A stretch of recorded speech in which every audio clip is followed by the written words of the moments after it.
За Солонгостой алдар нэр хүндтэй маш олон хүнд танигдсан Янжээ Үн гэх сэтгэл засалч, сэтгэл зүйч хүн байдаг. Ахыг нь Янжээжин гэдэг. Ах нь бас сэтгэл зүйч, сэтгэл засалч мэргэжилтэй. Энэ ах 2 сэтгэл зүйчийг Солонгост мэддгүй хүн гэж байхгүй. Маш олон нэвтрүүлгээр оролцож царайлаг ах 2 сэтгэл зүйч гэдгээрээ олон танигдсан. Дүү Янжээ Үн нь Солонгосын K-pop охидын EXID хамтлагийн гишүүн Анхи Онтой үерхэж байсан. Гэтэл энэ дүү Янжээ Үн нь Ани Онтой үерхэж байх явцдаа маш том асуудалд орсон. Маш сайн ярьдаг, ухаалаг, мэдлэг боловсралтай, дээрээс нь царайлаг Янжээ Үн гэх залууд юу тохиолдсон юм бол бүгдээрээ хамт босон ядал руу орцгоё.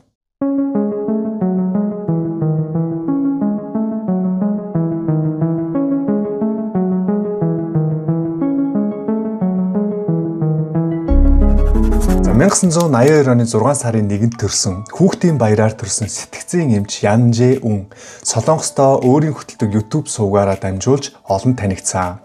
Янз бүрийн телевизийн нэвтрүүлэгт оролцсон сэтгэл зүйн асуудлуудын талаар ярьж алдар нэр хүндийг олж авсан. Тэрээр 1992 оны 5 сарын 1-нд төрсөн Солонгосын K-pop охидын EXID хамтлагийн гишүүн Анхи Онтой 4 жил нууцаар үерхэж байгаад хурмаа хийх шийдвэрийг гаргасан. Янжээ Үн гэх сэтгэл зүйч 1982 оны 6 сарын 1-нд төрсөн байхгүй. Найз охин нь 1992 оны 5 сарын 1-нд төрсөн. Яг өөрөөс нь 10-аар дүү. 2024 оны 6 сарын 1-нд Янжээ Үний төрсөн өдрөөр найз бүсгүй Анхи Он нь өөрийнхөө цахим хаягаар дамжуулан 9 сард найз залуу Янтай хурмаа хийх гэж байгаа гэдгээ олонд дийлгсэн байсан. Олон түмэнч хосуудын хурмыг өрөөж байлаа. За гэтэл 2024 оны 5 сарын 27 оны шөнийн 3 цаг 30 минутын үед Яны ажилуулдаг байсан Кёнги мужийн Пучон хотын WG нэмлэгт 32 настай Пак гэх эмэгтэй нас барсан харамсалтай хэрэг гарсан. Эмэгтэй 5 сарын 11-нд Ян эмчийн эмнэлэг твцсэн бөгөөд эмнэлэг твтээд ердөө 17 хоногийн дараа нас барсан. Пак бүсгүй тураах эм хит их хэрэглэснээс болоод эмэндээ донтож донтолтын өвчнөө эдгэхийн тулд Ян эмчийн эмнэлэгт хэвтсэн байжээ. Тэгэхээр Янжээ Үн гэх сэтгцийн эмч өөрийн гэсэн хувийн эмнэлэгтэй байсан. Тэр эмнэлэгт нь тураах эм хит их хэрэглэснээс болоод эмэндээ донтоод эмчлүүлэх гээд очсон Пак гэх эмэгтэй амиа алдсан байгаа хгүй. Тэгвэл энэ Пак гэх эмэгтэй юунаас болоод яагаад амиа алдсан би та бүхэндээ ярьж өгье л доо. Хоолоо идж байгаа хүмүүс байвал хоолоо идэж дуусчаад энэ бичлэгийг үргэлжлүүлээд үзээрэй гэж анхааруулмаар байна. Монголын хамгийн хурдан интернеттэй өрхийн үйлчлэгийг 3 сар үнгүй туршиж үзэхийг хүсвэл дуустал нь үзээрэй. Mobicom Mobi Home нэртэй өрхийн үйлчлэгээтэй болсон байна. Энэхүү үйлчлэгээ одоо ашиглаж байгаа үйлчлэгээнээс чинь бүхий л талаараа илүү дээр байхыг нотлох 5 баримт хэлж өгье. Нэгт хурдан интернет, маш хурдан, бүр Монголын хамгийн хурдан гэдэг тодтолтой учраас өрөө хооронд тасалдах гацах асуудал хизээч үүсэхгүй. Хоёрт Mobi Home шилэн кабель нэвтрээгүй байсан ч 5G сүлжээтэй бол бүх газар ашиглах боломжтой юм байна. Тэгэхээр Монгол гэртээ эсвэл цусландаа ашиглах боломжтой гэсэн үг. Гуравт багцаа өөрөө ухсарна. Өөрөөр хэлбэл бэлэн багц тулгадаггүй. Интернет, ТV, суурин утас 3-аас хэрэгтэйгээ сонгоод хэрэггүйгээ ашиглахгүй байх боломжтой. Дөрөвт үнийн хувьд маш боломжийн.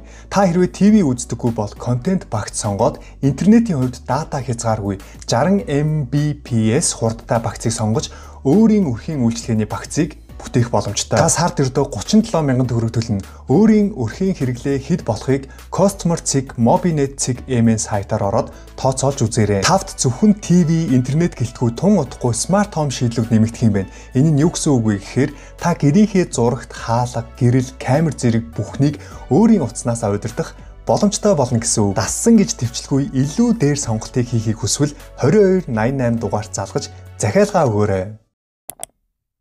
5 сарын 26-ны 18 цагийн үеэс өвчтөн Пак гидс өвдөж байна гэж хэлээд олон удаа 0 орсон.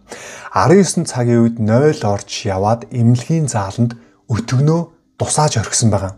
За тэгсэн тухайн өдрийг хариуцаж ажиллаж байсан Ким эмч эмнэлгийн ариун цэврийг бохирдууллаа гэд өвчтнийг тусгай өрөөнд оруул гэж тушаасан байгаа.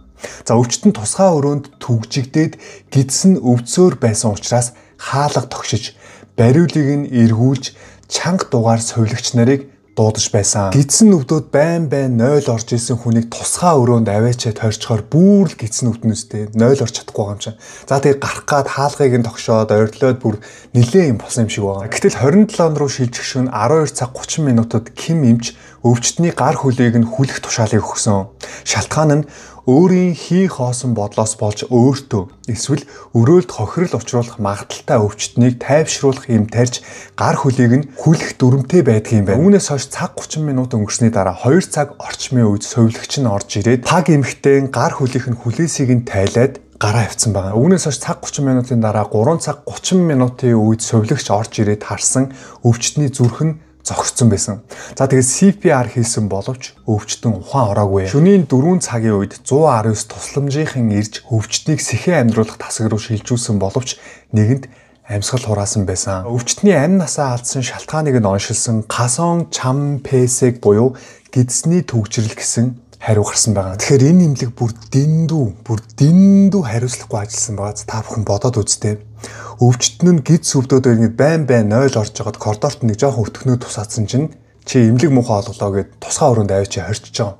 За тэгээ нөгөө хүний чинь гидсэн өвдөд үргэлжлүүлээд би гармаар байна гидс өвдөд байна гэсэн чинь чи үүмүүллээгээд тайвшруултыг ийм тариад гар хөлийг нь боогоо хайчиж байгаа байхгүй юу. Энэ нэргээс болоод WG-ийн имлэгийн 11 ажилтныг дуудаж байцаасан. Тухайн өдөр өвчтнүүдийг хариуцаж имлэгт ажиллаж байсан Ким эмч Янжээ үн захирал эмчтэй уцаар яриад өвчтнийг хүлэх арга хэмжээг авсан гэж хэлсэн боловч Ян захирал үнийг хүлээн зөвшөөрөөгүй. Тэгэхээр Янжээ үн гих захирал эмч бол тухайн өдрөө өөрөө байгаагүй. Тухайн өдрийг хариуцж ажиллаж байсан Ким гих эмч нь энэ өвчтний талаар уг нь уцаар яриад лавж асуусан байгаа байхгүй юу. Энэ ийм асуудал үүсгэхэд яах вэ гэсэн энэ Янжээ үн гих эмч тэгвэл тайвшруултыг ийм тариад гар хөлийг нь хүлчгээ гэж тушаасан юм шиг байгаа. Гэхдээ энэ бурууга өөрөө ерөөсөө хүлээн зөвшөөрөхгүй байгаа байхгүй юу. Ян захирал Солонгосоор Гүгжон Камса буюу улсын хурлын гишүүдийн хийдэг төрийн байгууллагуудын үйл ажиллагааны хяналт шалгалтаар орж байцаагдсан боловч өөрийн бурууга хүлээн зөвшөөрөөгүй. Солонгост ямарваа нэгэн байгууллага буруу үйл ажиллагаа явуулснаас болоод ард иргэдийнх нь амь нас хохирсон тохиолдолд энэ улсын хурлын гишүүд нь тэр тухайн компани байгууллагын захирлыг нь дуудаж агаад яаж байцааж шалгадгийг байна бүгдээрээ хамт үзцгээе. Та хохирогчийн ар гэр бүлээс уучлалт гуйсан уу? Уучлалт гуйгаагүй юм уу? Одоо болтол уулзаагүй юм уу? Таны эмнэлэгт өвчтөн нас барчсан байхад ар гэр бүлтэй нь бичлэн очиж уулзаад уучлалт гуйх нь хүний хувьд хийх ёстой үйлдэл биш үү? Олон нийт ар гэр бүлийн зүгээс эмнэлгийн алдаа буруу гэж үзэж байгаа. Үндэсний задлан шинжилгээний хариу хохирогчийн амиа алдсан шалтгааныг цочмог ходоодны бөглөрөл байсан гэж дүгнсэн. Цочмог ходоодны бөглөрөл гэдэг нь ходоод бөглөрч мдээгүй болж даруй эмчилгээ авахгүй бол ходоод ажиллагаагүй болж шууд үхэлд хүргэдэг өвчин. Гэтэл та олон нийтэд зарлахдаа хохирогчийн амиа алдсан шалтгааныг тураах юм ууж донтоод амиа алдсан гэж хэлсэн байсан. Та өвчтний биеийн байдлыг харалгүй тушаал өгсөн. Эмчилгээний явцын мэдээллийг худал бичсэн байсан. Та хүлээн зөвшөөрч байна уу? Та хэрвээ эмчилгээний явцын мэдээллийг худлаа бичсэн бол эмч болон эмнэлгийн дүрмийг зөрчсөн гэсэн үг. Хүлээн зөвшөөрч байна уу? Асуугаад байна. Ард иргэд болон талигаачийн ар гэр бүл харж байна. Яг үннээр нь шудраг хариулахыг шаардж байна. Дахиад асууя. Алдаагаа хүлээн зөвшөөрч байна уу? 인정하지 않습니다. 뭐라고요? 인정하기 어렵습니다. 인정하기 어려워요? 네.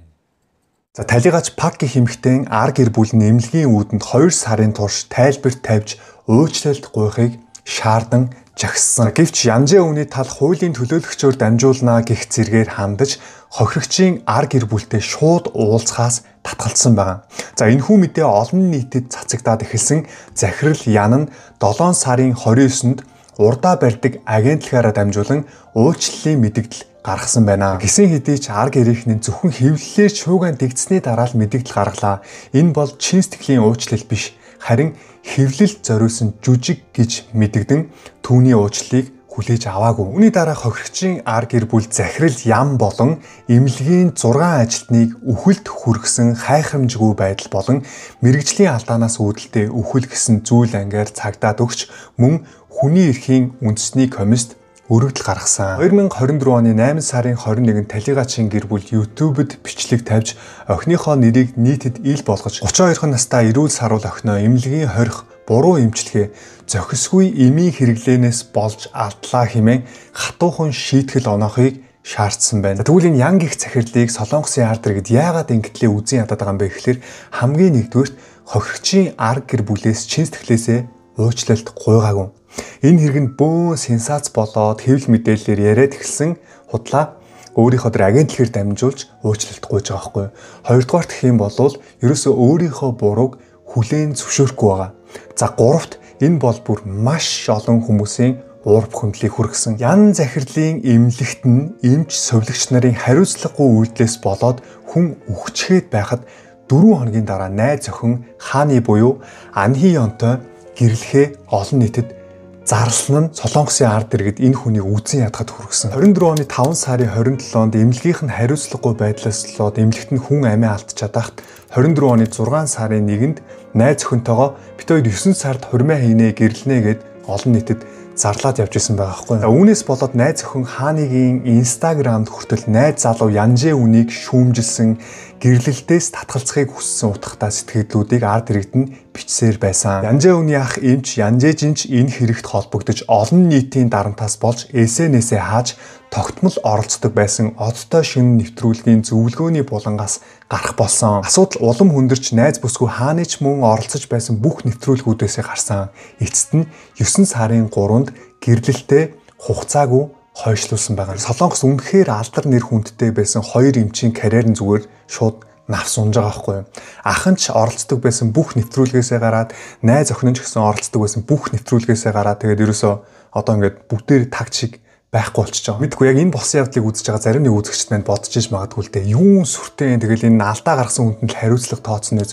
Ахыг нь хүртэл тэр нэвтрүүлгээс нь гаргаад найз охин руу хүртэл ингээл амар дайрч тогтлоо тэгээд гэхдээ солонгосчууд ямарваа нэгэн хариуцлагагүй үйлдэл, ямарваа нэгэн алдаа гаргасан тохиолдолд ингэж айхтар хариуцлага тооцдог болохоор энэ улсын хүмүүс ард иргэд нь хариуцлага гэдэг зүйлийг бүр өөртөө ухамсарлцсан амьдарч идэх байхгүй. Манай Монголд болохоор яадаг вүлээ 3 хоноо 7 хоноо мартчихдаг штэ. Тэгэд энэ бидний нэг ийм хандлага яг өнөөдрийн Монгол улсын энэ нөхцөл байдлыг бүрдүүлж байгаа байхгүй.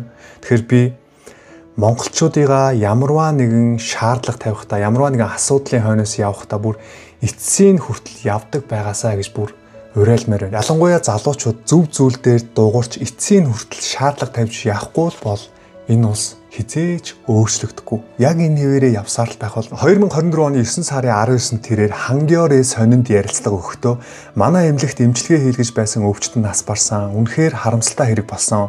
Захирал эмчийн хувьд хохирогчийн ар гэр бүлээс уучлалт гуйж байна. Эмнэлгийн захирал хүний хувьд бүх хариуцлагыг би өөрөө хүлээнэ гэж мэдгдсэн. Гэвч олон нийт энэ үгийг жинхэнэ уучлал гэж үзсэнгүй. Учир нь тэрээр нас барснаас хойш 2 сар гаруй хугацаанд ар гэрийнхнийг нь үл тоон зөвхөн хэвлэлээр шууган дэгдсэний дараа л мэдэгдэл хийсэн байв. 2025 оны 7 сарын 7-нд орсон нэвтрүүлгээрээ найз охин нь үнэхээр хэцүү байсан тухайгаа ярьсан. Нэвтрүүлгээр ороод юу гэж ярьсан бэ гэхээр би бусдын нүдний харцаар амьдарч ирсэн. Цаашд бусдын шүүмжлээс айхгүй амьдрмаар байна гэж хэлсэн. Энэ нэвтрүүлэг баг Хааныгийн найз охиныхон сүүлийн нэвтрүүлэг болсон байх. Шалтгаан нь ард иргэд нь Хаанид бүрч их дургу болсон. Солонгосчууд найз охиныг юу гэж шүүмжилсэн бэ гэхээр хүн өгчгээд байхад хурим найр яриад явж байсан байж одоо гинт гарч ирснэ. Бусдын шүүмжлэлд санаа зовж амьдрмааргүй байна ч шиг, өөрийнхөө амьдрмаар байна ч шиг, бусдын шүүмжлэлийг тоохгүй найз залуутайгаа хурмаа хиймээр байгаагаа зарлах гэж гарч ирсэн юм уу? Ард иргэдийн шүүмжлээс айх яах вэ? Хохирогчийн ар гэр бүлээс найз залууч нь уучлалт гуйсан юм уу гэх мэт ард иргэд нь түүнийг хүлээж авсангүй. Солонгост өрийн саагуу буюу эмнэлгийн эмчилгээний осол үе үе болдог. Яг сүсэр буюу эрүү тайруулах мэс засалд орж байгаад амиа алдсан залуугийн талаар ч ярьж байсан. Эмнэлгийн осол болсон тохиолдолд шалган шинжилгээ хийх, байцаах, шүүх хурал маш удаан явагддаг. Энэхүү хэрэг ч гэсэн одоо хүртэл шүүхийн шийдвэр гараагүй. Ян захирал болон 4 эмч 6 сувилагчийг байцаагаад шалгаад явж байгаа. Тэгэхээр хэрэг одоогоор шийдэгдээгүй байгаа гэж харж болно. Хэрвээ ян захирал үнэхээр өвчтний хүлэх тушаалыг уцаар ярихдаа өгсөн бол маш том хуулийн хариуцлага үүрж шоронд орно гэдэг нь тодорхой. Эрүүл мэндэд даатгаж очсон эмнэлэгтэй хүн амиа алдна гэдэг хамгийн харамсалтай хэрэг. Эмч совилогчдын хайхрамжгүй байдал, хариуцлагагүй үйлдэл, шийдвэр ямар аимшигтай үр дагаварт хүргэж болдгийг бид нөр өнөөдөр харлаа. Эрүүл мэндийн байгууллагад хүний амнаас хамгийн дээд үнэт зүйл байх ёстой. Өвчтөн бол зүгээр нэг тоо биш. Гэр бүлтэй, ирээдүйтэй, амьдралтай хэн нэгний хайртай хүн нь байгаа. Эмч совилогч нарын хариуцлага ёс зүйн асуудлыг бид хатуу шаарддаг байх ёстой. Бид өөрсдөө ч гэсэн эрүүл мэндийн талаар мэдээлэлтэй, сонор сэрэмжтэй байх хэрэгтэй. Ямар ч байгууллагын алдаа хайхрамжгүй үйлдэлийг нууж хааж болохгүй. Заавал үннийг илчилж хариуцлага тооцох ёстой. Тэгж байж л алдаагаа засаж байгууллагуудын үйл ажиллагаач улам сайжирнаа. Өнөөдрийнхөө болсон явдлыг эмчийн тангаргийг уншаад дуусгая. Эмч бие эмчийн ёс зүй, төрийн хуулийг чамдлан сэхэж эрдэнэт хүний амь нас, эрүүл мэндийн төлөө эрдэм чадал, инэрх сэтгэлээ харамгүй зориулахаа тангаргалыг гэсэн байна. За тэгээ өнөөдрийн минь болсон явдал дугаартаа хамт сонсогч та бүхэндээ маш их баярлалаа. Тэгвэл Золбоо ТV-тэй дараагийнхаа болсон явдлаар уулзлаа. Түр баяртай.